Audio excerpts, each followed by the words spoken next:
Okay, so in this video, I just wanted to kind of summarize what's going on in this section 3.2.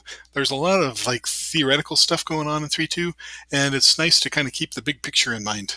So what is happening in 3.2? We're looking at the structure of solutions to our second order linear homogeneous differential equation. And so the general form is given by that. And so remember that to get this, we talked about the linear operator. And so this left-hand side is an example of the linear operator.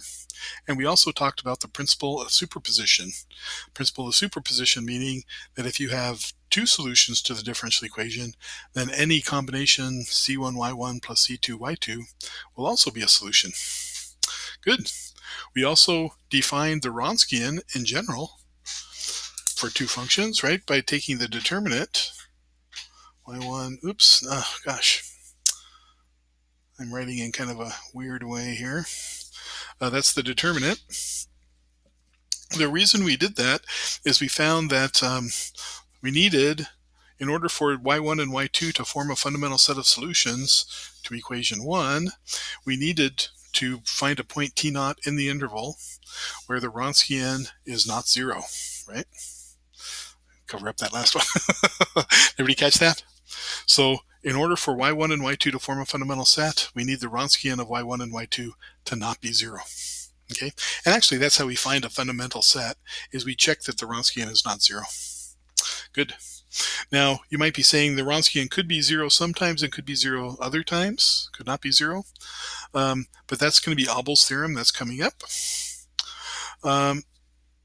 So suppose that y1 and y2 are two solutions to our homogeneous differential equation. Then the family of solutions C1y1 plus C2y2 with arbitrary coefficients includes every possible solution to the differential equation, if and only if there's a point t where the Wronskian is not 0, right? Good. And then we can always compute a fundamental set of solutions by solving two initial value problems. And I just wanted to say that this is a theoretical result. You don't usually do this. Remember, this was when we were talking about y1 solves the differential equation with a specified set of initial conditions. y2 also solves the differential equation with a specified set of initial conditions. And we're setting up the initial conditions so that the Wronskian is not equal to 0. Okay. So that's why I'm saying this is a theoretical result. So if you needed to, you could do it. Okay, and so finally we proved Abel's theorem because how did we prove that? Do you remember? It was a cute proof. It came around because we ended up getting a differential equation in W that we could solve. And so this gave us the solution to the differential equation that we were able to solve. And the amazing part about Abel's theorem is that we're able to compute the Wronskian of y1 and y2 by not even using y1 and y2, by just using the differential equation and just using the PFT. Notice that that is a negative sign right there. That's kind of faint. That's a really important negative sign.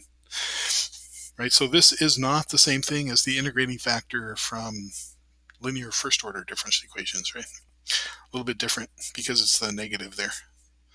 Okay, and because this has this specific form, right, the Wronskian is either always 0 in the interval, on the interval on which the solution exists, or it's never 0. Okay, so all this stuff up here about worrying about whether t equals 0 or whatever, it's irrelevant.